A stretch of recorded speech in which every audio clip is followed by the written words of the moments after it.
A 1, 2, 3.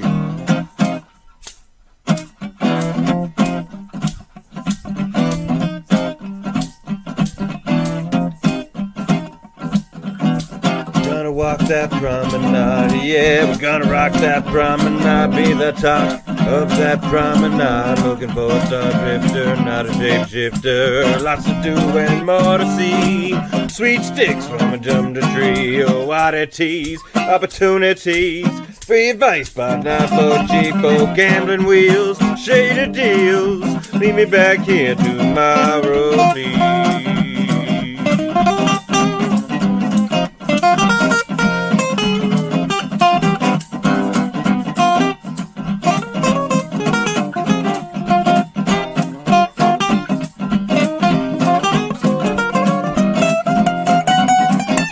Walk that promenade. Yeah, we're gonna rock that promenade.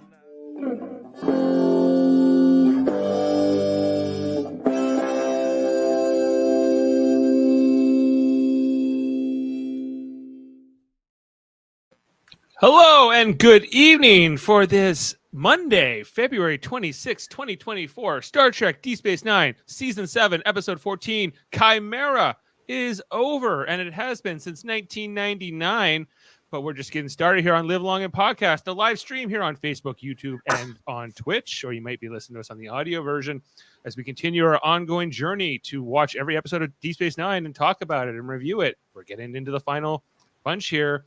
I'm Dave Mader, and I'm joined tonight with the ever salty Jody Simpson.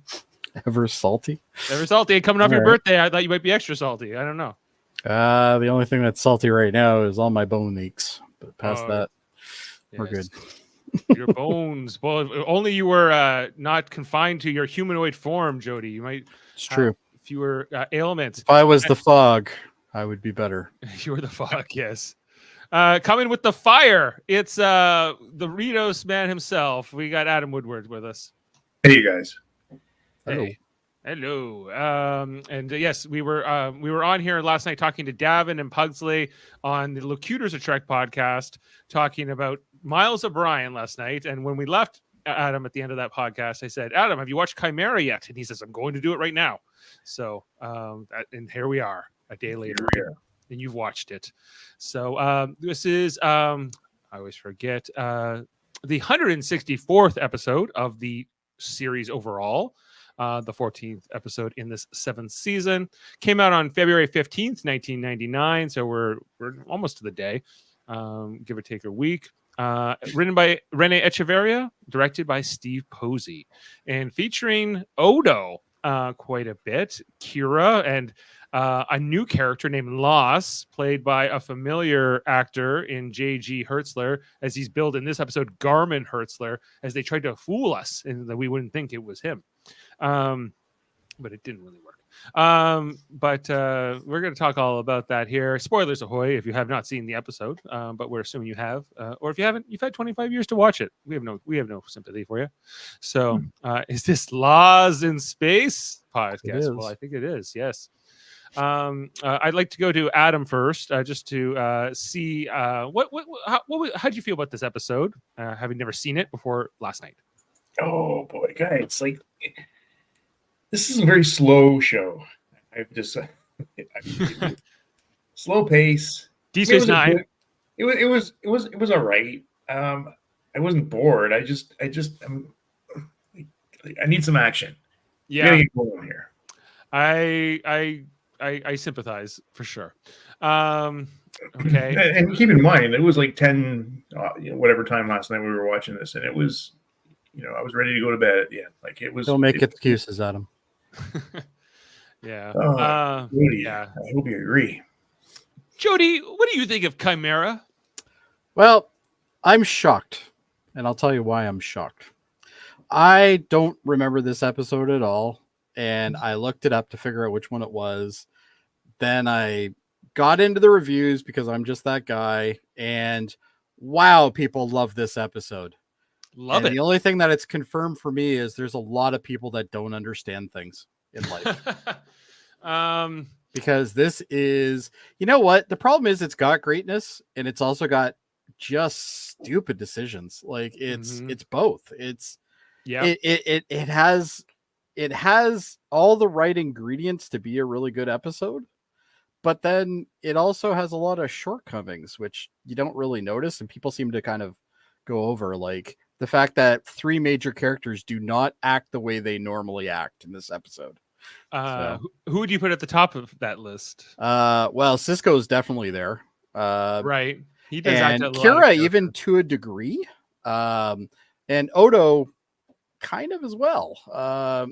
And the only thing that really frightened me more than anything was when Chief O'Brien decided to talk about Keiko, because I thought all of a sudden I was going to get a 40-minute episode of Keiko, which would have been terrible. Oh, well, she's back with Sabar. Go back to Bajor and your plants and Sabar. Yeah. See if I care. He doesn't. Well, he does, but anyway. Well, and then he's like, okay, well, we got to talk about the couple little bits. Let's talk about the things we liked and as well as disliked. But for me, it's one of the things I did like was like the little opening with O'Brien getting mad at Odo for having bought 2 presents for Kira when he hadn't bought 1 present for Keiko on this trip. He's like, we were only gone for a day, and everything else. Like there's a couple things there. I think that this story is very interesting to me, and I also hate it. I don't know. It's kind of a mixed bag for me. I really like what they were trying to do with it. I think about pushing the idea, like how people being different can make you uncomfortable or make other people uncomfortable. Don't start, Jody. Sorry. Keiko's the most caring, supportive wife I've ever known. Yes. Yeah, well, Davin thinks everybody's a 10.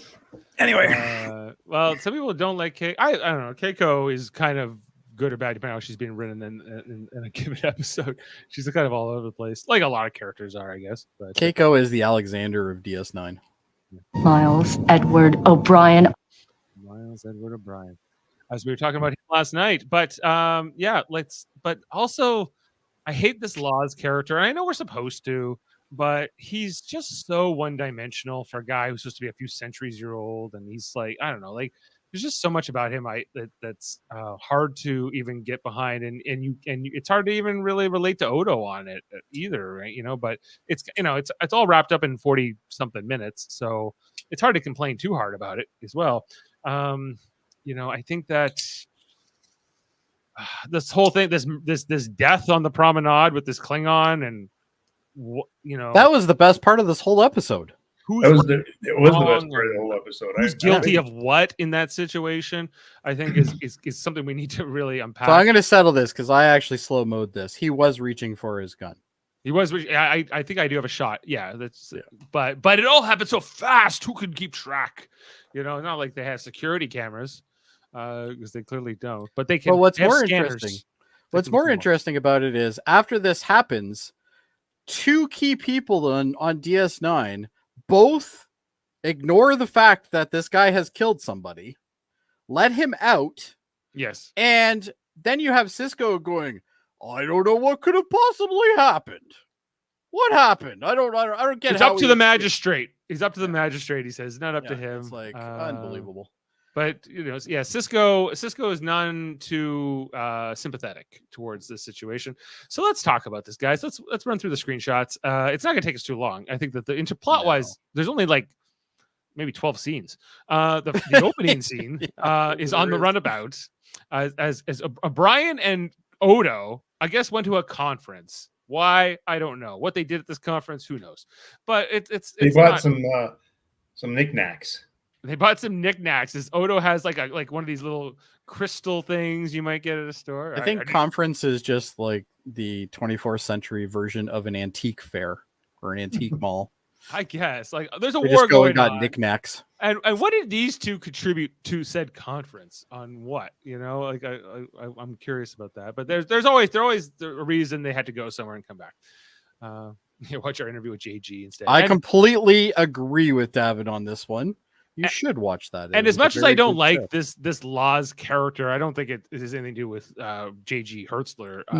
Or anything like that. But it's just the character itself. So Odo's like admiring his little knickknack that he's bought for Kira, which gets O'Brien thinking, "Oh, I should have got something for Keiko," and then this is funny. This was funny. My favorite bit. He goes, "Not chocolates as Not well. chocolates as well. Not chocolates as well. You can't be doing that," because Kira is going to talk to Keiko and find out that Keiko's going to find out Kira got all these presents. And then he offers to buy them off of Odo. He's like, "I'll buy one of these presents. Just sell them, I'm sorry, Miles, but the answer is no. The answer is no. I always love this in a world where you could replicate anything, but it doesn't matter because, of course, Keiko can replicate something for herself. You have to bring her something unique, something you can't replicate, something that would have to come from a planet. That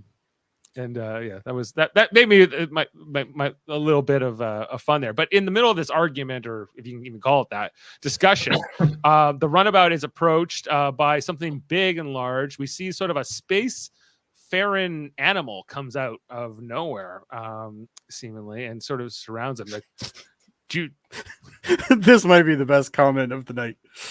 last time you got chocolates for Keiko, the power wraith was in her. That's true. That's very true. Good job. Yeah, I knew that like Keiko liking chocolates had come up before. I thought so. So they have no idea what this big space fish thing is that's coming near them, but all of a sudden it sort of like disappears. It starts crawling through the bulkheads. This would concern me more than they portray here, because this seems very worrisome. Especially considering one of them happens to be a security officer and the other one happens to be an engineer. You would think this would be kind of like a priority thing. That's right. And you got all this banging going on out there. Like, what's going on? This is concerning, I would say. And they don't know what's happening. They got their phaser out, and then a changeling kind of comes out of this vent. Of course, they know what a changeling is. And we get our reveal of Laws, as played by J.G. Hertzler, also who plays Martok on this show as well. They kind of know he's a changeling, of course, but he doesn't know what a changeling is. He's never met them before. And that is our teaser for the episode. Not a terrible teaser as far as some of these go. The acting and the reactions were terrible, but past that, it was okay. I was ready. I was ready to go. This is interesting. We're good. It would have been interesting. Yeah. Yeah, for sure. Yeah. So after the credits, they got the phaser on this new changeling friend as the episode title card comes up, Chimera. And after some discussion, they kind of, I don't know, we figure out that this character Laws doesn't know about the founders. He's new to this whole thing. He's never met another changeling before, so this is a big moment. But O'Brien's like, how do we know he's not one of the founders? And he's like, I don't know. I'm not sure what Odo's explanation is. Well, he just said, "Put me in jail," and I'll, Oh no, yeah. He says, "I'll surrender to your authorities," because he just wants to go with Odo. He's more fascinated with Odo. He wants to find out what's going on with Odo. So these two have met and they head over to the station. And then Odo makes the pitch here to Cisco, Cisco like, well, how do we know he's not one of the founders? Like he could be. He goes like, I don't think he is. I could sense it. He's morphogenic. Oh, also the explanation is that Odo says he doesn't have the disease that the rest of the founders have. Okay. But Odo does have the disease. But yeah, I know that this is a bit of a spoiler for you, Adam, but it turns out that Odo was the one who infected the changelings, the founders, because Section 31 infected Odo. Not only is Odo does have this disease, spoilers, and more and by the end of this, he's presumably given the disease to Laws. Yes. So the humans are really, committing genocide then on the founders. Section 31, yeah. Oh yeah, absolutely. Mm-hmm. Okay. Yeah. They're nasty boys over there in Section 31. Right. So, but that's neither here nor there, I guess, in terms of like Laws. This episode. Yeah. But that they hadn't established that yet, or they hadn't thought of it. I'm not even sure. But by the end of this conversation, Cisco agrees to let the Laws stay under Odo's custody, even though he's the best constable in Starfleet. He's in the best damn space quadrant or whatever, Cisco's not. You can tell he's not too comfortable with this by the end of this conversation. He begrudgingly agrees to this, but and then we get one of these. There's many conversations of Rene Auberjonois and J.G. Hertzler just walking on the upper level of the promenade talking in this episode. This is the first of those scenes where they're talking about the history and how they Odo's explaining who the changelings are, the founders, and all this kind of stuff to Laws. We also find out that Laws is been doing this much longer. He's like he's been kind of he was discovered like 300 years ago or something, or a couple centuries ago, whereas Odo has really only been interacting with humanoids for like 30 years. So he's like a baby in comparison to Laws in some ways.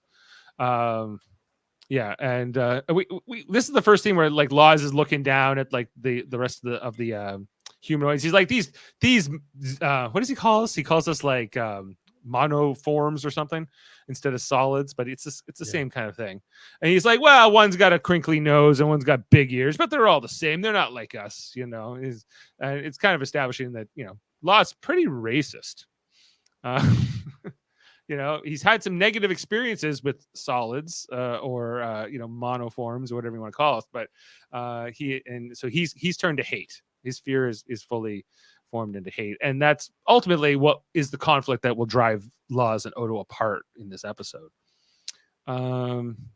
So Odo takes him to his quarters, and Odo's like, I'm going to be staying somewhere else, I guess with Kira. He goes to stay at Kira's quarters while Laws is chilling here in Odo's quarters. He knows that Odo hasn't used the device in a while, like the shape-shifting furniture in a while. Not quite sure how he knows that. Maybe it's the dust, but he sees the little photo of Kira in Odo's quarters, and he's like, what's this? Why you got a woman? She's gonna die. We live longer. It's kind of reminded me like of even that scene in Highlander where the Sean Connery Ramirez tells Connor McLeod, she's gonna die. I had a wife, she died too, because the changelings are longer lived than most of the solid species. So that their mortality is they're not immortal, but they live a lot longer. So Dave, you know what grinds my gears? What's that? When productions use production shots as pictures on set, it absolutely drives me mental. You don't think she posed for this photo in universe? No. Yeah, maybe not. It looks like a promotional photo. Oh, it's totally a promo photo. Yeah. Like I get why they did it, but it just grinds me every time I see that happen. It's like, or when they in Picard, when they use that photo of like Patrick Stewart and Gates McFadden from the red carpet at some yes, events, yeah, and they're like, oh, well, this is when they went on a date back, in the day or something. This was when they were like on the red carpet at an award show. Yeah. Mm-hmm. So yeah, they're talking, and basically this is by the end of this scene, Odo kind of has to explain the link to Laws, right? He's like, well, we don't reproduce the same way, and most of our people spend most of the time in the link, and he's like, it's kind of like this thing, and so this is like a whole new thing.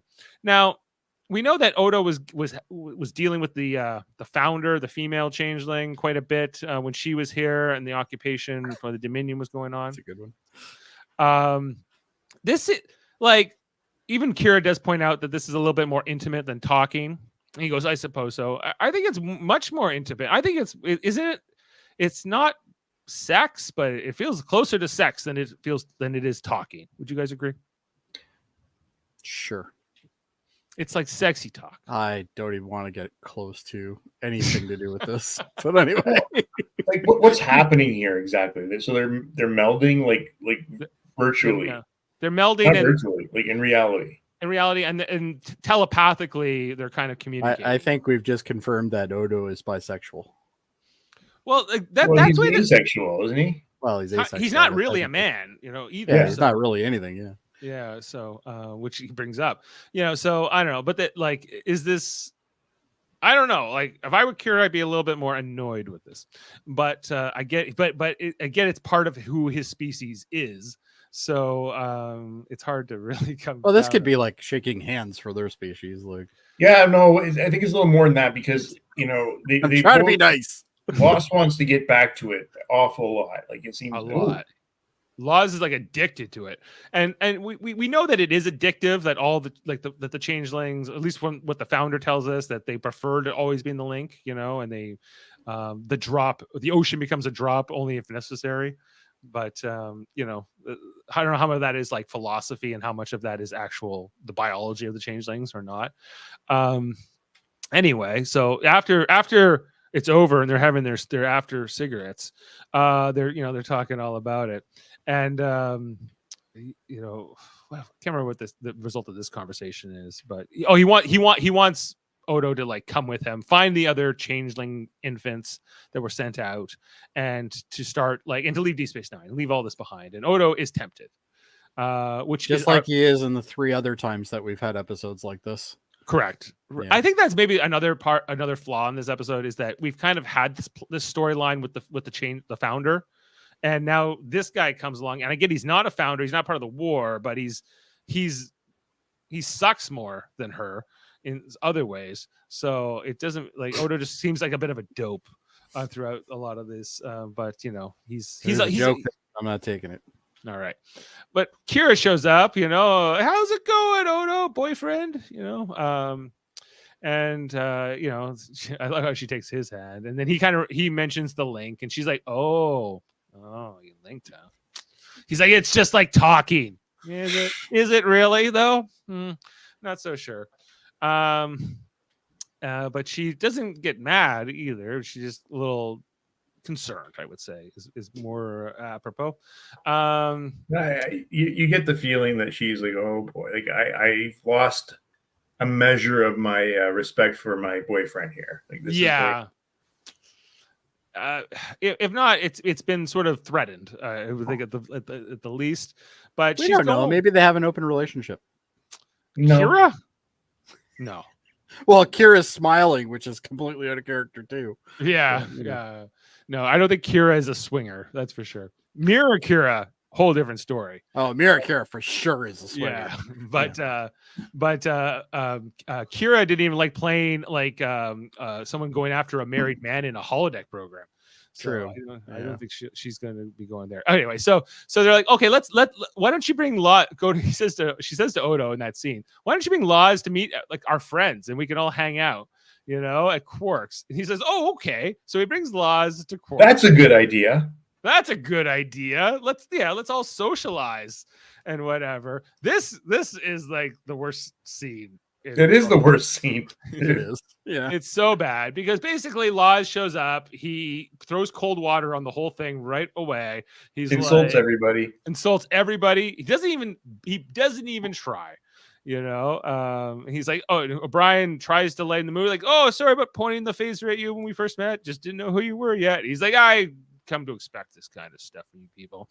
I don't know. He just like what he really reminds me of in this scene is like just like somebody who is sometimes like environmentalists can get like this, or people who are just like hate other people so much because they're like, they're the vegans. They're destroying the planet. We're destroying the planet. We're a plague on this planet. You know, this kind of like just this loathing of everybody and things like that. How we've destroyed everything. And he's just going at them, you know. That's how it feels. Like it's not so good. He talks about like one time I turned into like an antelope or something, and then our whole territory got cut off, and then we all died within 2 generations. All the antelope died, and that's what happens with people. And I think Quark shows up to give a steak to Bashir in the middle of this whole little says, rant. I'll go put that away. Oh, he's like, I that your steak. He's like, oh, never mind that, Quark. I'm trying to look progressive to Laws, and not like I'm.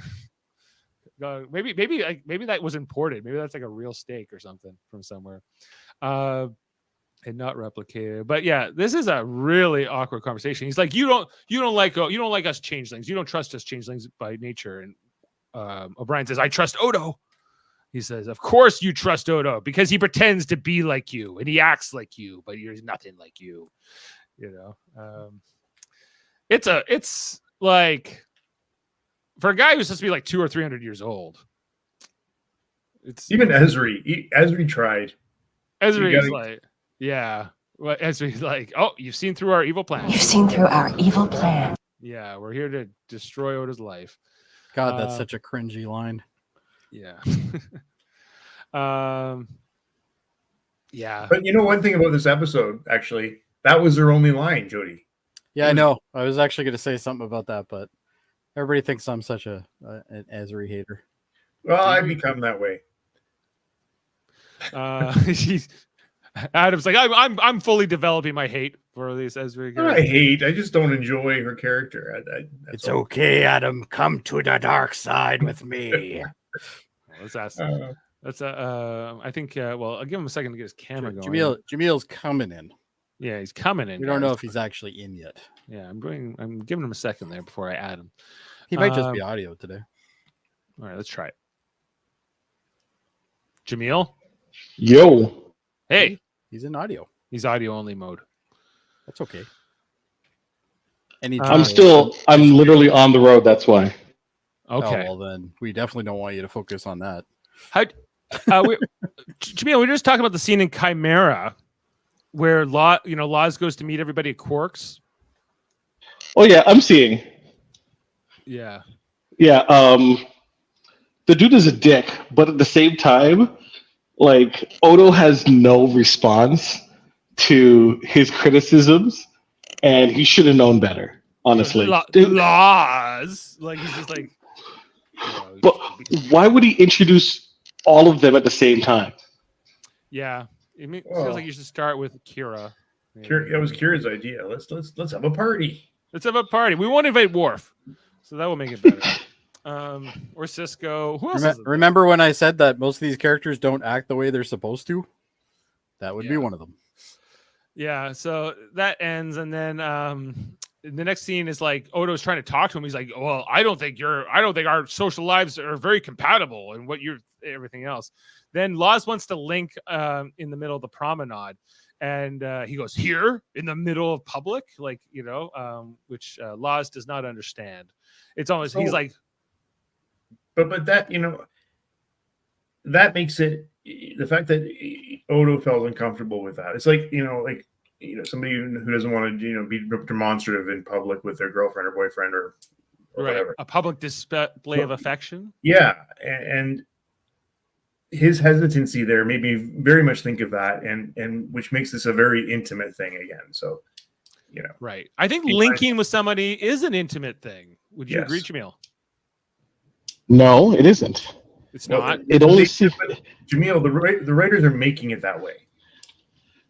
The writers are making it weird, yes, but technically, from a changeling's point of view, it should be like this is how they converse. This is a normal interaction.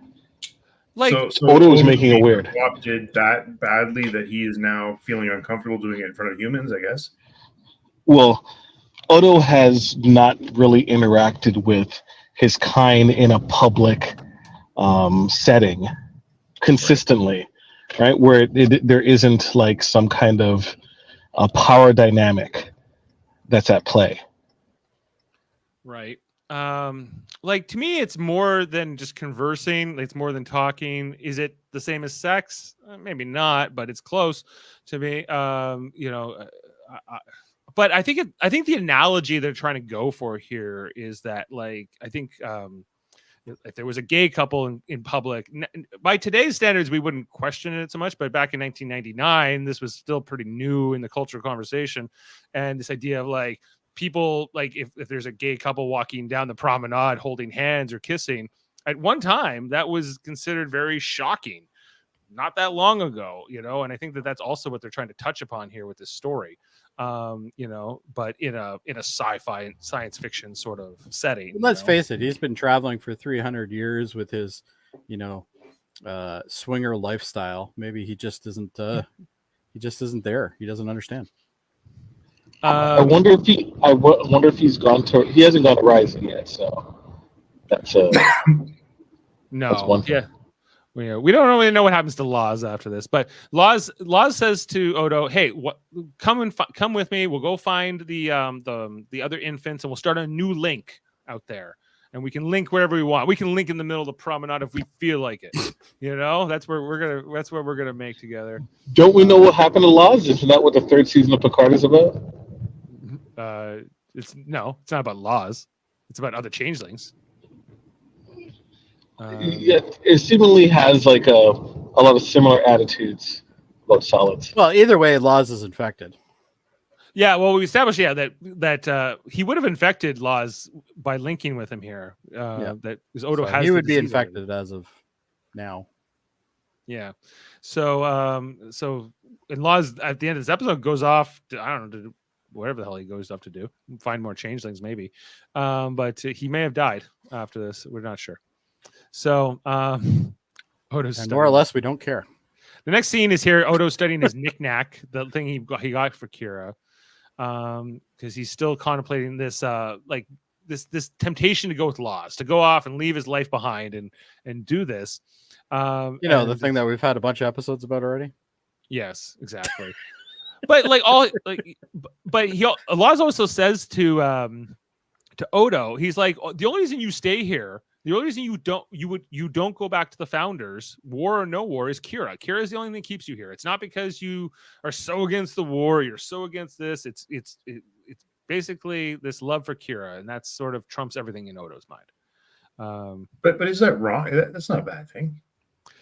It's not a bad thing, but it's not something that Odo says out loud, really. He talks more about him being against the Founders for this and that, but he doesn't, when he talks about it, he doesn't say the real reason, which Laws knows by linking with them, right?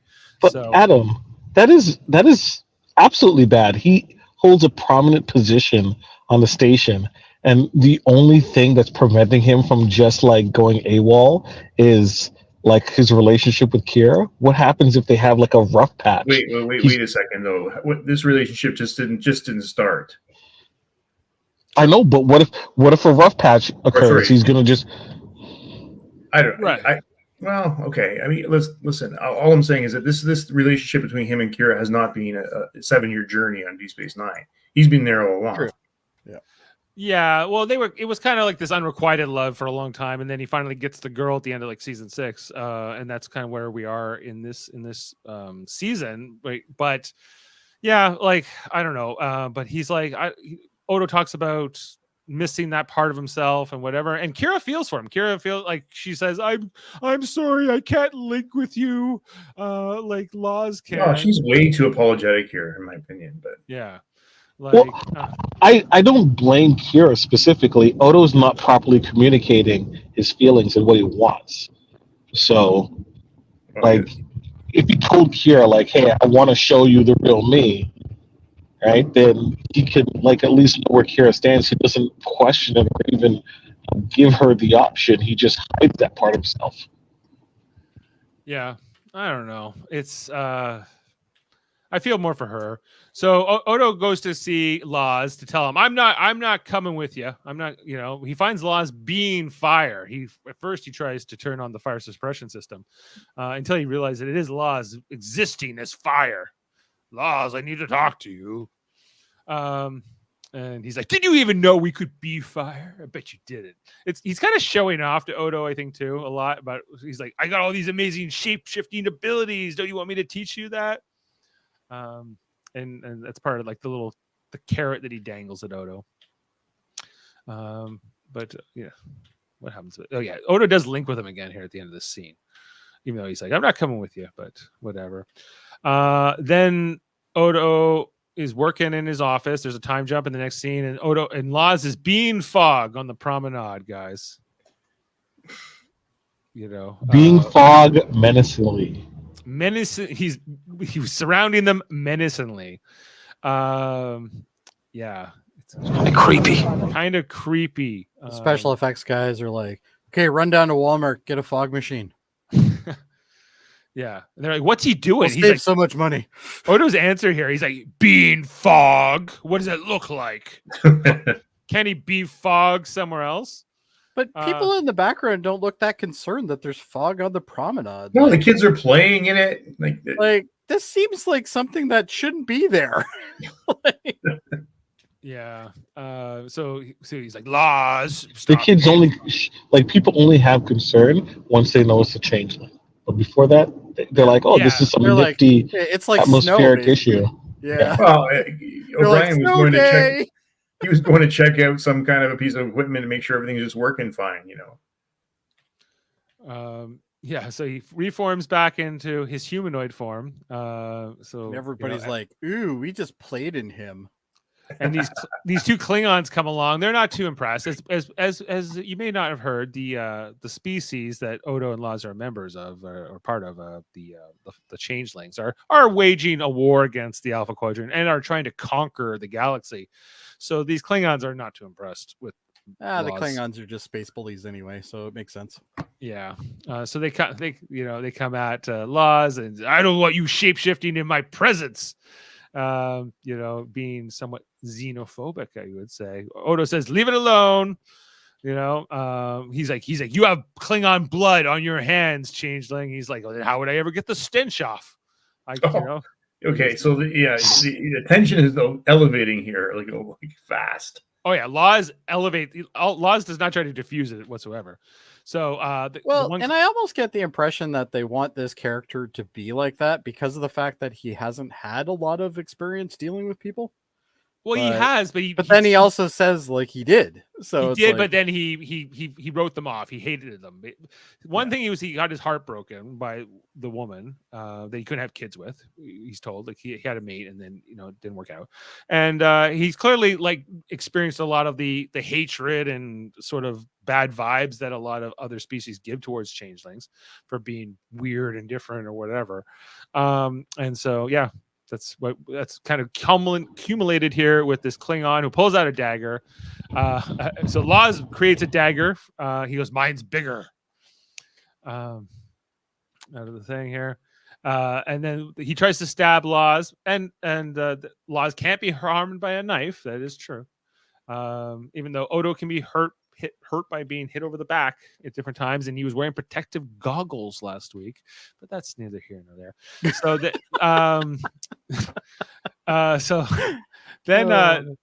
so Odo takes out the one guy, the first Klingon who tries to stab Laz, and so while Odo is wrestling with him, this other guy who looks more surprised and more like I think just sad he's in this situation. So I want you guys to take this screenshot for a second. I want you to imagine that this guy is half the size he is. Does he not just look like a hobbit? He's like the smallest, weakest, most like nervous looking Klingon I've ever seen. Yeah, he's like the son of Duras, Yes. Yeah. Right. So yeah, is this where he's reaching for the gun? I think it is. He was because that was the thing. Was he going for the knife or going for the gun? He was going for the gun. He was going for the gun, which can hurt Laz. Yes. And so logic just like he was going for the gun.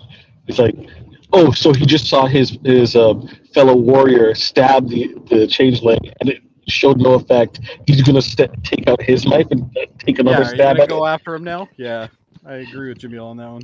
Yeah, I thought Odo didn't allow weapons on the promenade last time I checked. It's okay if it's one of Odo's people though. Oh, okay, and I guess it's wartime, so maybe they're because Odo never changes his way of doing things.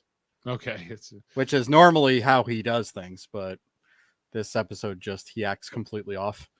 Yeah, but Laz kills this guy. You could call it self-defense, I guess, and Odo can't even believe what he sees here, and the other Klingon goes, "No." Right. Odo's like, "Not again. He was right beside me." Yeah. Don't stand beside Odo on the promenade. You're gonna get killed. Probably. So in the next, Odo is a worse security officer than Tasha Yar. Well, not according to Cisco. Well, yeah, Cisco's terrible in this episode. Cisco, yeah, he's like, I just need Worf doing other things. But in the next scene, because they don't want, I guess they didn't want Martok to be in the episode because JG's already playing this other guy. So they get Worf to come in for this scene, and he has to kind of speak for Klingons and speak for Martok.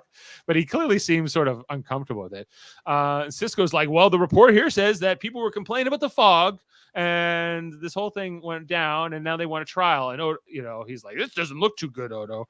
On the report, Odo's like, this is gonna be a show trial. The Klingons are gonna want to extradite Laz and execute him for show because we're at war with the Founders, which is probably all true. I think that Odo has a lot of good points here, but Cisco feels like his hands are tied a bit because they're allies with the Klingons and this is the law and whatever. That's kind of BS, though. It is. Come on. It is, yeah.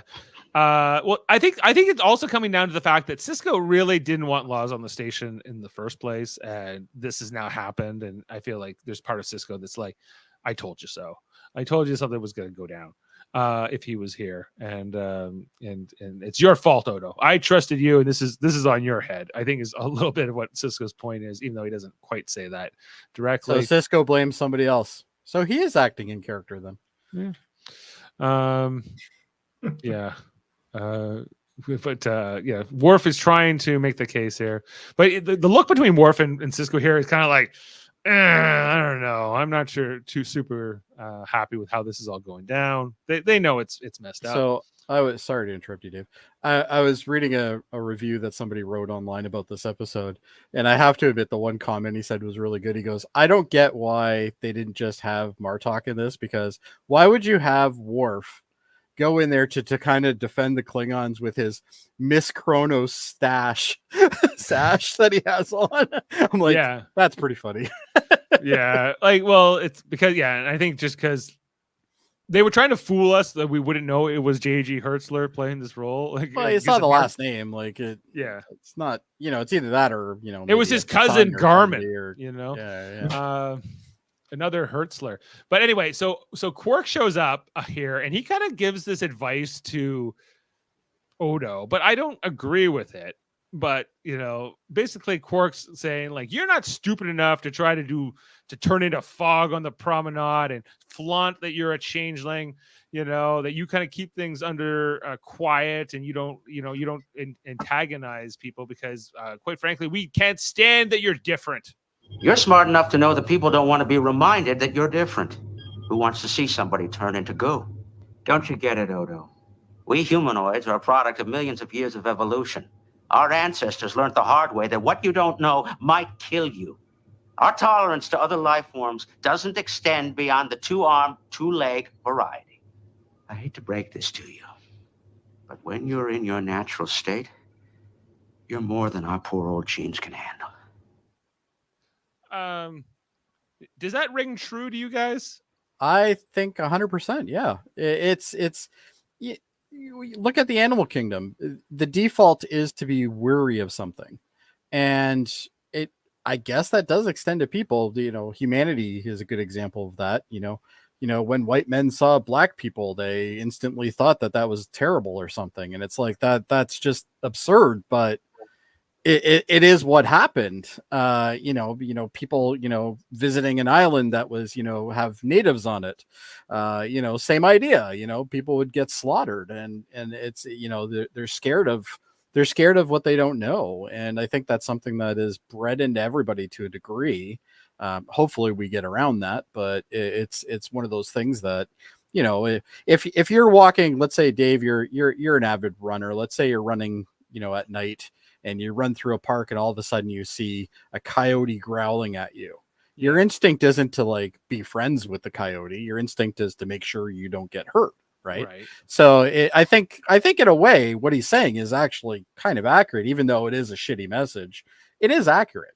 It's the anti Star Trek message, actually. It's definitely not what Star Trek is supposed to be portraying. Yeah, absolutely. I agree. But I think they also, touched on, it's also wartime for them. Like, so right.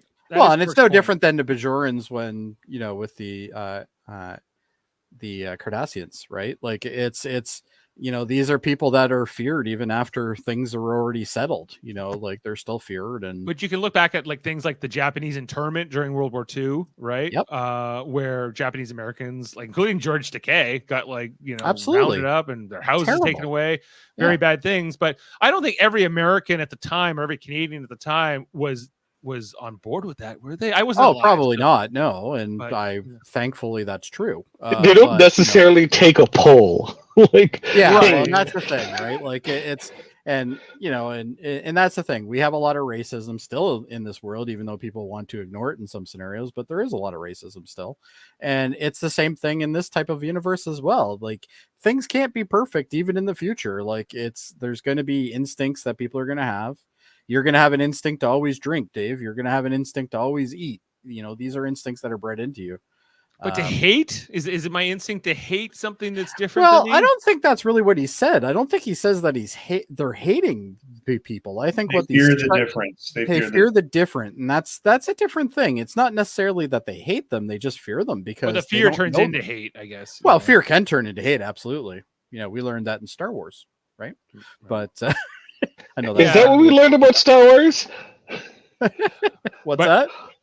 Is that what we learned about Star Wars? I learned that and a lot of cheesy lines, but if you belong to a specific family, you're always the main character. So. Yeah, exactly. The one interesting line I thought here from Quark was like, "This is we're at war. This is no time for changeling pride demonstrations on the promenade." Which I think is I think that's a relic of the time. I don't think you could put that in. It feels dated. Yeah, it is definitely a dated response. But we have to remember, all three of us lived at this time, and maybe some of the people that are listening to this haven't at that time, but it was different. There were, that was something that was not as cherished as it is now, and I don't know how popular Oktoberfest was during World War II. Or World War idea. Yeah, mind you, a little different, but it's same Germany, relative idea, right? Yeah. Who we were at war with. Well, and guys, reminder: we've got two pretty big wars going on right now. Yes, yeah. Absolutely. Not officially, but yes. Well, depends on who you ask.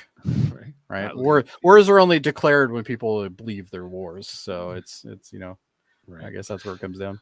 The next scene here was when Odo goes to see Laws in the holding cell. There's some juxtaposition here because the deputy who is guarding Laws will not let Odo talk to him alone because they're afraid that they're going to conspire as changelings. But he does let Kira later on talk to Laws alone, and then she's the makes one no sense. But and then she lets Laws go.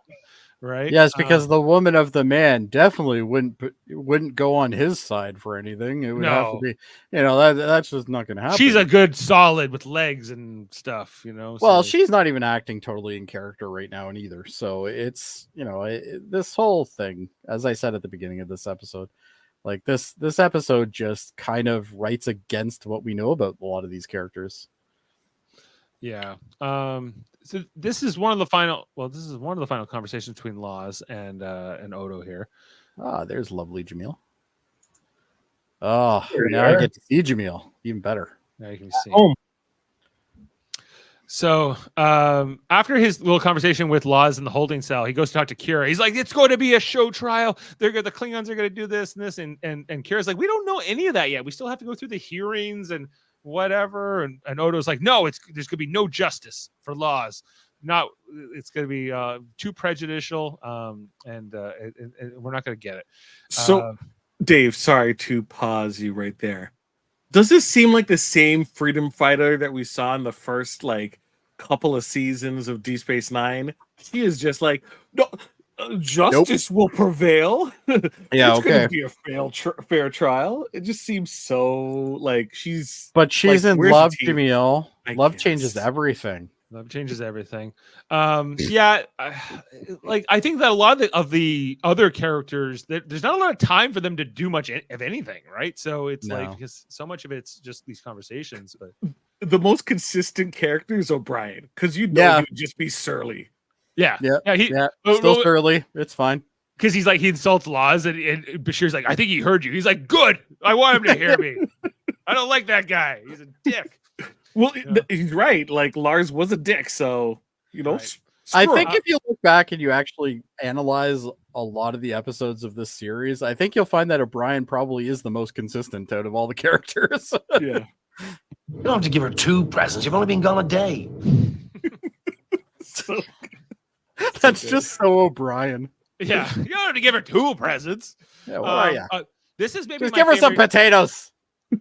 My favorite conversation in this episode is between Kira and Odo, because he's like, "Look at me, what am I?" And she's like, "I see you." Look at me, Nerys. What do you see? I see you. No, this is just a form I borrowed. I could just as easily be someone or something else. I know that. This is what you have always chosen to be. A man. A good and honest man. A man I fell in love with. Are you trying to tell me that he never really existed? I don't know. I don't know. Why would you say Wrong. man? Why would you say man? Just remember, people consistently say this is the best Star Trek series ever. Look, I'm not questioning Nana's acting because she's Oh no, she's great putting actor. in work. You're talking about the writing. She's a great actor. Ugh, this writing. This writing is Like, terrible in this episode. Rene Echeverria. He's got some classics. Like what? Like Mira Bareil and that stuff. Oh, well, that'll do it. Yeah, but I liked him talking about how he's not what he appears to be. Like he had kind of these conversations in the earlier seasons with Luxana Troy and whatever. You've had this conversation at least 3 times. Yeah, but Yeah. he's like, I should be out there with laws looking for the This babies. is the typical Odo. Should I go join my race or should I hang out with the humans again? Yeah, and Yeah, we're like, that's if you all want this to is. go, Odo, it's like it's fine with us. You know, like he's like, Only no. thing from this episode is Lars calling Odo and Uncle Tom. That's the only thing that's He kind of does call him that, yeah, for sure. does kind of, but he doesn't say it exactly. Right. Well, yeah. Good point. Yeah. But Like I'm in pretty all sure of the them- writers of this episode now write for Discovery. Like this is the only possibility. I don't know what Rene Echeverria is up to these days. I don't know, but he should be on Discovery. A couple of these writers went on to do For All Mankind and some other shows, but Which is actually a really good show. yeah.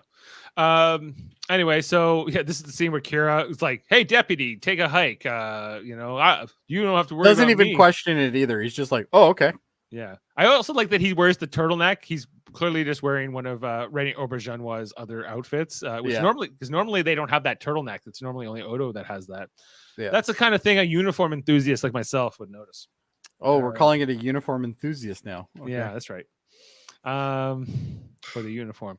So yeah, he goes to see Kira goes to see Laws. She lets him out, of the holding cell. He's like, "Is this a trick?" Again, something Kira wouldn't do. Right. Well, I don't he doesn't care know how her. loved she is. She wouldn't do this. You don't think she would do this? No. Well, she did do it. So I know she did it. I think she would do it. I don't think she would do it in this method. Yes. Right? Where she's just I I'm think just she gonna would walk fight in. to have him released. Yeah. I thought it was interesting more that she didn't own it. Like not that she No, was she didn't own it at all. And on top of that, you have Cisco going, "Duh, I don't get what's going on." Right? Because she lets him out, and The guy then who's one of the sharpest people on this show cannot get what happened. she lies to Cisco, her religious icon, Yes, like yes. her Jesus, like her like, personal well, Jesus. I haven't seen this episode in a long time. I was expecting Cisco dismisses everyone and then tells Kira to stay back, and they have And then gives her shit. conversation. Yeah, I get it. Right. That would be better. That would at least be in his character, yeah. not the I don't know what happened here. Right. But at this point, Kira hasn't told Odo. So Odo's like, "Oh, no, he's just the most amazing changeling ever. He must have escaped on his own. What a brilliant changeling he was." And I think what's more concerning is the fact that they have holding cells but no video. no video. No It's like, video at all. no video on the promenade. You can't see what's going on in that cell unless you're there. Right. But remember in the previous episode, the one right before this, the Field of Fire, you can look through walls and look anywhere on the station with this viewfinder and this rifle. But, you can't in the public spaces. Not there's- only that, but here's another part of the logic that's an issue. Kira goes in, dismisses the security guy.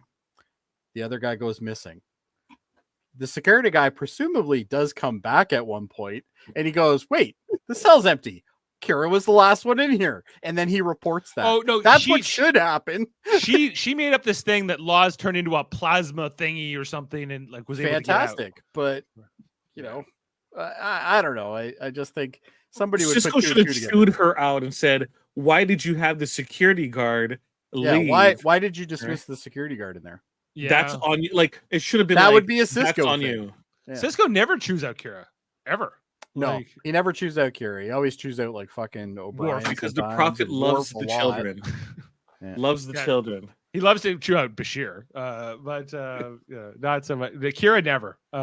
He's just mean genocide Jesus. That's all he is. Right. There's even kind of like this cold feeling here between Kira and Odo and Worf as they kind of walk by here in Ops, like after the meeting with Cisco. Because if you're Worf, you're like, this is it's like complete. He feels Yeah, he's like, this is balls. What the hell is going on here? Look, this guy killed a Klingon in the middle of the promenade, and you're just like, Why are we wasting our time on this thing? Yeah. Yeah, exactly. Anyway, so they're going down the turbolift, and Odo, just thinks Law's escaped, and then Kira reveals it. She's like, "Yeah, I'm the one who let him out," Yes.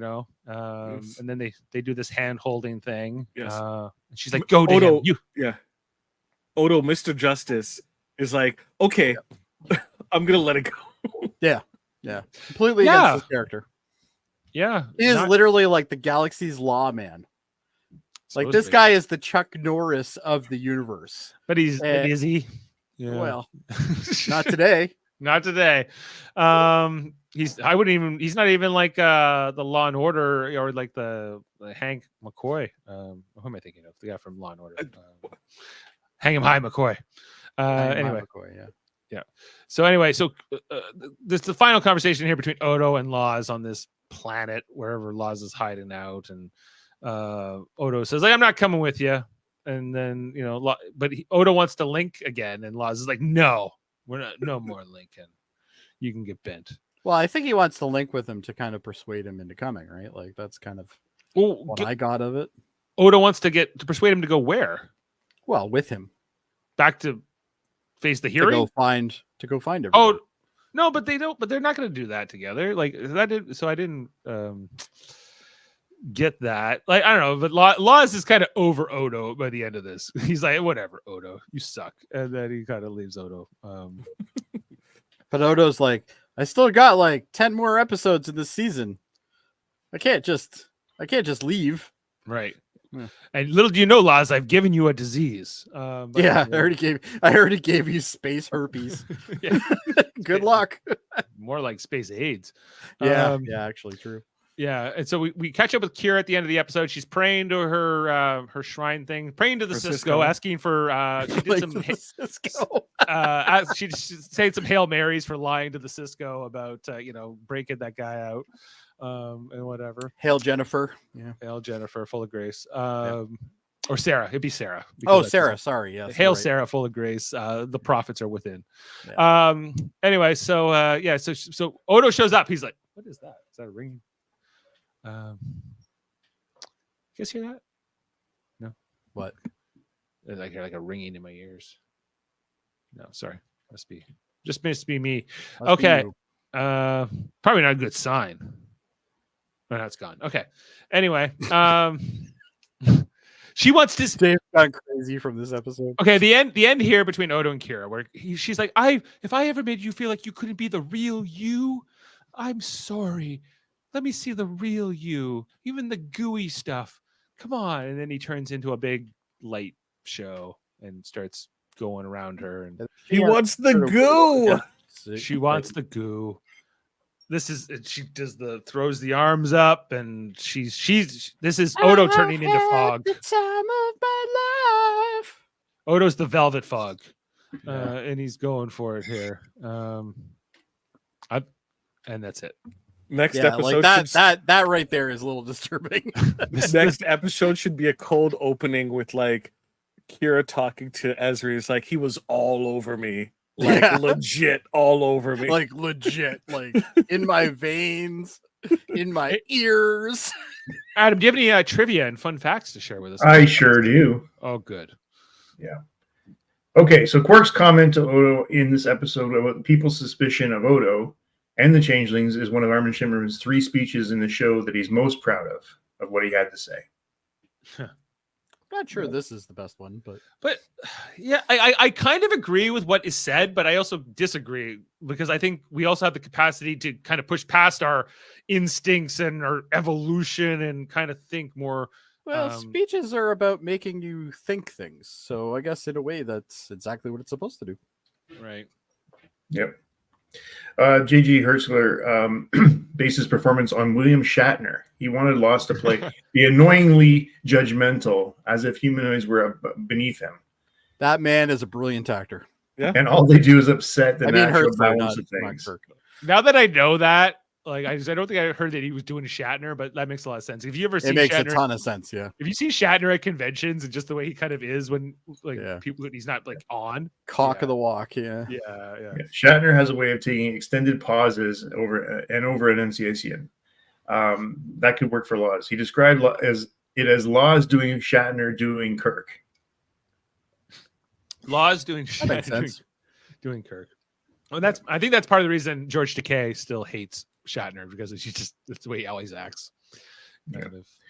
Andrew Robinson, who played the reoccurring role of Garrick, was considered for the role of Loss. Both roles required heavy makeup, but the staff felt that Robinson's voice was too recognizable. See, like, I so would if agree with that. if they'd given it to Andrew Robinson, yeah, like how would that have been different? I think I would have been better if they'd done Jeffrey Combs, because I'm more used to him taking on Jeffrey new Combs roles. would be amazing. But I Plus, he think also something- throws his voice a lot. So because J.G. Hertzler's so distinct in that Martok role, it was hard. I find it distracting that he's in this role, even though he's a good actor and he did a really good job with it. I feel like I would have preferred another actor in this role. he'll always be Martok in our hearts. Yeah, I never saw the credits, so I didn't know it was him until you all mentioned it. I didn't know voice. Well, he's using a different name as well. Oh, okay. So Yeah, so I he thought didn't put the JG, he just put Gerard or whatever, which is, I guess, is one of his middle names or something. I don't know. Maybe I'm just got more of that voice sense. But even back when I watched this 25 years ago, I was like, "That's Martok," And to be honest, I didn't remember until but when I it's saw like the credit, and then I'm like, "Oh yeah." I okay, don't feel now that way when Jeffrey Combs does all his roles. So it's just Well, I think Jeffrey Combs has more, like, he's got a wide variety of what he's known for, whereas Hertzler is Martok. Like, there's nobody who could ever do Martok like him. Right. Whereas, Jeffrey Combs can kind of jump from role to role, and he's very much a character actor for sure. hit us, Adam. Okay, so when Odo is explaining to Lost what linking is, he says it's about sharing thought and form, idea and sensation. This is exactly the same phrase used by the female changeling when she is explaining it to Odo in Behind the Lines. That made it easy for Renee. Jaemeel. Yeah. Okay, this is the second and final time after the discovery of Dominion that Odo is referred to as a shapeshifter instead of a changeling. Following Damar's use in Treachery, Faith, and the Great River, Odo asks Lost, you never met another shapeshifter. So, okay, some other things here we got here. During the debate about Laws killing the Klingons, Sisko mentions General Martok's demand to keep Laws detained. Ironically, Laws is played by J.G. Hertzler, who portrays General Martok. It would be kind of cool if they actually had both of them on screen. At the same time. They had a scene together. I would have liked that. Yeah. But. Yeah. Like General Martok. Oh, here we go. General Martok is probably kept off screen to avoid the cumbersome split screen filming techniques needed to do that. Is it that cumbersome? I guess it must be. Yeah, I think it can be. You got to make sure the lighting matches, stuff like that. Everyone was extremely pleased on how Nana Visitor played the final moments of the episode, where Kira reacts to Odo taking the form that gently envelops and showers her. Shower me in your fog, Odo. Yeah, I can't hear Jaemeel. Can you hear Jaemeel? What color was that there we shower again, Adam? I'm sorry, my memory's kind of fuzzy. Was it like what type of hue? Like a golden hue? Golden, maybe a shower of a golden variety. That is pretty golden, Jaemeel. I think you're right. Well, let me finish here because it makes it even funnier. This included Odo's. This included Rene or whatever his last name is, who approached Visitor the scene and exclaimed, "God, you make me look like such a great lover." Does she? Oh boy! Look at the rapture on her face. Holy man. She is definitely happy. Yeah, that's true. Okay, here we go. Here we go with Echeverry again, describing the episode as a case of the series guiding the showrunners more than the runners guiding it. His original understanding of the story was that Kira and Odo's inability to experience genuine physical intimacy would have been Odo's problem, as he's only pretending to be humanoid. But in breaking the story, Echeverria found that the story was more about Kira not being capable of changeling intimacy. This called for the final sequence where she does just that. The original written ending of the episode involved Kira caressing Odo's gelatinous form, but no one truly wanted to pursue that possibility. Thank goodness. No, they wrote that, but they didn't film it? Yeah. Okay. The later possibility involved Odo transforming into falling snow, but that too was rejected. On her face. Okay. Golden snow. So here we go. Visual effects supervisor David Stipes, drawing on experience of his wife had in seeing the Aurora Borealis while Canada came up with a form. Okay. He takes in the finished episode and describes the script as a gossamer cloud of plasma-like energy or a shower. What kind of shower, Dave? Adam? Yeah. The golden format. The golden one? Format. Mm-hmm. Yep. And that's our final fact, I believe, right? Yeah. We'll Look, leave it if there. she didn't want him to do that to her, she would have moved. So she wanted it. That's Could be. Could be. All right. Well, that you didn't expect an R. Kelly reference in this. This is before R. Kelly did all that, right? I know. So. He's like, he got inspired. He was inspired. I want that for my ladies. Yeah. It's good enough for Kira. It's good enough for R. Kelly. All right. Let's rate this episode with all that in mind. Bring up our sheet here. Okay. So Jeff not with us. I'll start us off then. Do I like this more than last week's episode? No. So I'm giving this a 5.5. Oh, this gets a 6.5.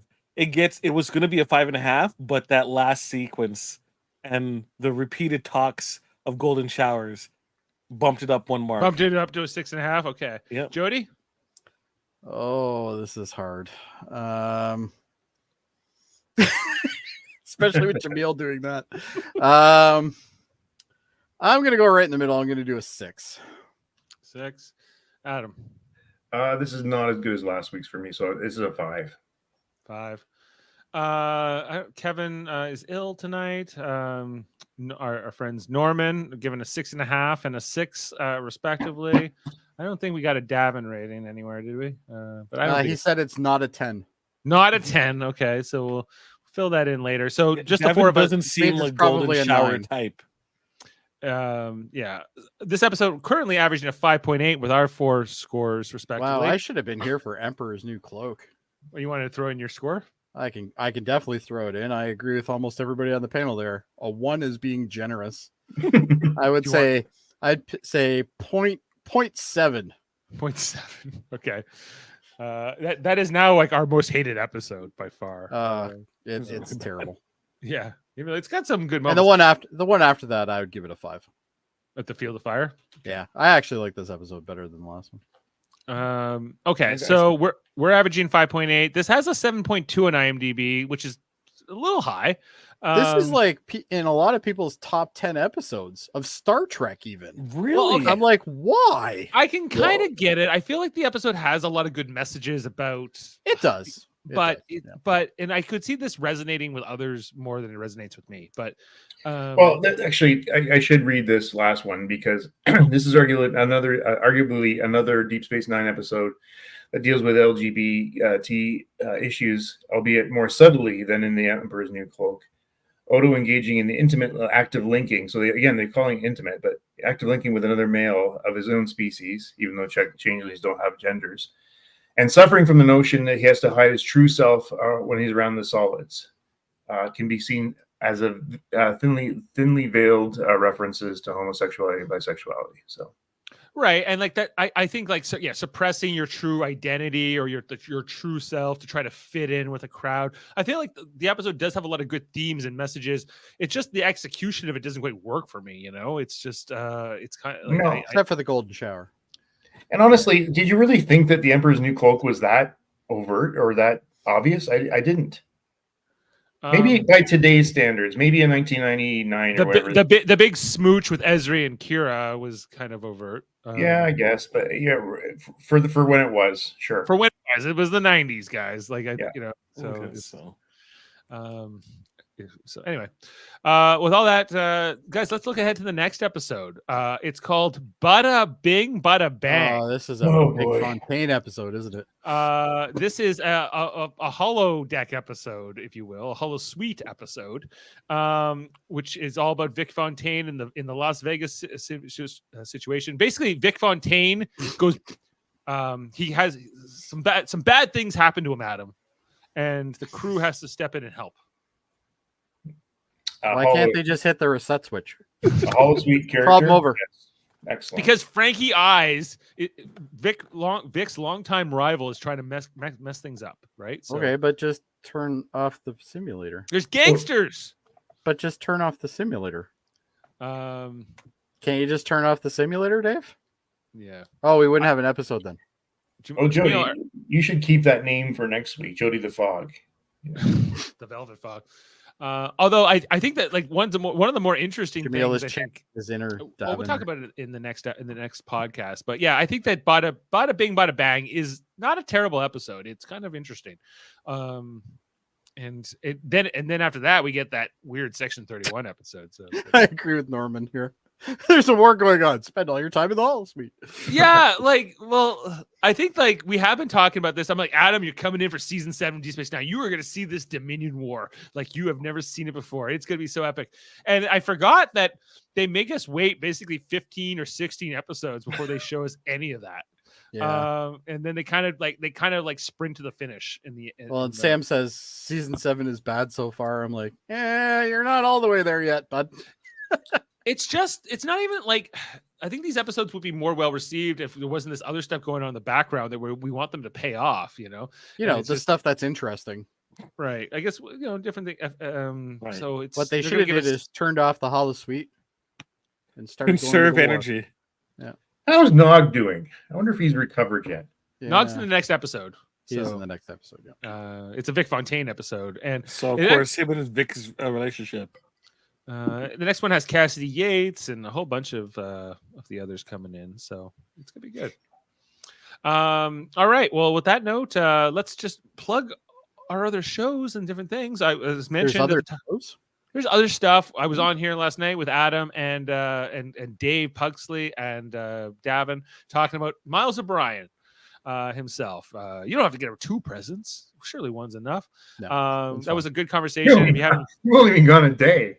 You've only been gone a day. Why do you got to show me up, Odo? That was my favorite part. So go and check that out. If you didn't know, we did interview J.G. Hertzler too some weeks ago. The voice of not just the voice, but played Loss. Very good interview. Very fun. So check that out in our back catalog. And I think that's all we have going on right now in livelong Star Trek world. Well, we have Discovery coming up April 4th. So if you're following, I know Jody's excited. I'm excited. At that anticipation. It's okay. I got Adam. I got Murphy. We have a crew. I will not be on that podcast. Maybe for the final episode, but and we got Michael presumably as well. So we have a Discovery team. It's going to be good. It's fine. I'm working on other projects now anyway. Yeah. So look out for that. Look out for that. Also, we're on the United Federation of podcasts, all kinds of great podcasts. Check out tomorrow. We're going to be on the X-Men podcast, the X-rated podcast with Davin and Andre and all that stuff, because we're doing not Star Trek radio theater tomorrow, guys, but X-Men radio theater. Cool. We're doing. Is it from like 97? It's from the 90s. It's this screenplay that never got made into a movie. Basically, we're doing it for the writer, this guy named Bob. Okay, I know who you're talking about. Yeah. Bob something. Bob worked on many cartoons like Gargoyles and X-Men and different things, and he wrote this script like a long time ago. So we're going to be reenacting it. I think Jameel's playing Senator Kelly. I'm playing and a Sentinel. And a senator. I'm playing Cyclops and a senator and some other roles cool. as well. So look out for that. I see nobody called me, but that's fine. There seems to be a lot of like discussion on the chat around that, Dave, and everybody's little like, really well. There's a little bit of rallying going on, you know. So what kind of rallying? You know, we're gonna make the greatest thing. Just check it out, guys. It's gonna be so good. I can't wait. Yeah, it's gonna be so good. So check Wednesday. that out tomorrow. Sam, I'm not working on a Gilligan's Island podcast. It's on Tuesday. Sorry. We're doing it Tuesday. I know, but we've talked about it. But on Wednesday, on the Super Mater Brothers podcast, we are brothers! We got the return of Survivor, everybody. Survivor 46 is premiering. Where Legends Are Made is the title of the episode. I can tell you who's not going to make it just by that picture. Who's not going to make it? I want to know. Who's not going to make Bring it? Back up. Okay. Back row from the right, 4 over. There's no way that guy's making it. Foster drafted that guy. We all think he's weak too. So which one? Talk about is his name David or something, or Mike, or well, if his name's David, he's got a chance. It's like no, it isn't Dave, because there's another Dave that we were cheering for. I've learned from experience. Oh geez, guys, you're gonna make me like figure out who's got what. It's fine. We don't need to talk about it. Maybe we do. Like, you know, like I don't think we do. Then I can tell you who everybody is. I think we just need some more golden showers. He has it all set up. Here's the the fact that he has these ready. Oh yeah, he does. His name is Charlie. Charlie. Yeah, Charlie's a dork and he's not making it. I'm just drafted tell you now. Drafted at number 7. I don't get it, Foster. Why? Number 7. Yeah. You got this guy before Tim? Tim was later on. Like he can handle himself. This is who Jaemeel drafted. Hunter and Jess. Jess is from Toronto. Yeah. Oh, yeah. Right. Well, you know, I think we're okay there. This is the Jane team. Oh, I'm not totally sure about that, Jane. Jeff's team. Yeah. Adam's hinting at Jody's project. Yeah. What's that? The Jen. Adam is hinting at your project. Adam's hinting at my project. He better not be. No. You guys, look at my team. Isn't this amazing? No. I got Venus. I'm your Venus. Venus looks like she's going to try to find a Starbucks. She's from Richmond Hill. Richmond Hill. Oh, that makes perfect sense. And then the Daryl team. And the Amanda team. Anyway, I think I've spent enough time on Survivor, but check it out Wednesday. Also, I think they're on hold up on Wednesday too, aren't they, Jaemeel? They're talking. If it happens, yes, martial arts, martial art movies. Yeah, with Bloodsport and On Back, maybe I think some other ones. I know Bloodsport's one of them. Kung Fu Hustle's one of them. Yes, Kung Fu Hustle's. Really? I love that movie. Yeah. Okay. It keeps changing. That's why. Yeah, it's Kung Fu Hustle. Who's your girl this year, Sam? Who's your girl in Survivor? It's got to be Venus, right? That's why I drafted her. What I really like is Sam tries to insult us by spelling idiots and y'all wrong. Y'all are. I thought that was pretty good. Idiots. You're right. Dude, we don't are. worry about it, Sam. We're the biggest idiots there ever were. There's no bigger idiots than us. Oh, Charlie is his winner pick. Wow. Charlie? Okay. Who's Charlie? Let me see Charlie. Charlie's the one you don't like. You said would definitely lose. Oh, Foster's yeah. No, he's gone. Oh, you're so. Oh, yeah, you're burnt. This is your winner's pick? No way. It's There Venus. is no way. Venus is the winner's pick. Venus ain't no winner. And look out for Aiming on Track, my son's music podcast. I think we're going to be talking about Stan Rogers as the next album. Stan Rogers. Yeah. I know he's asked me for an April episode. He's I have no clue who Stan Rogers is. I'm not surprised. He's like folk music and stuff. So okay, I'm just anyway. So that's all the stuff, guys. I think we can let people go for the night. Check out the United Federation of Podcasts and all our great shows. All right, and thanks for being with us. We'll be back for Bada Bing, Bada Bang in the next one. And on that, we'll leave you on a quote. What do we got here for this? This one I think has to be the best one. You don't have to give her 2 presents. You've only been gone a day. Yeah. See you next time, everybody.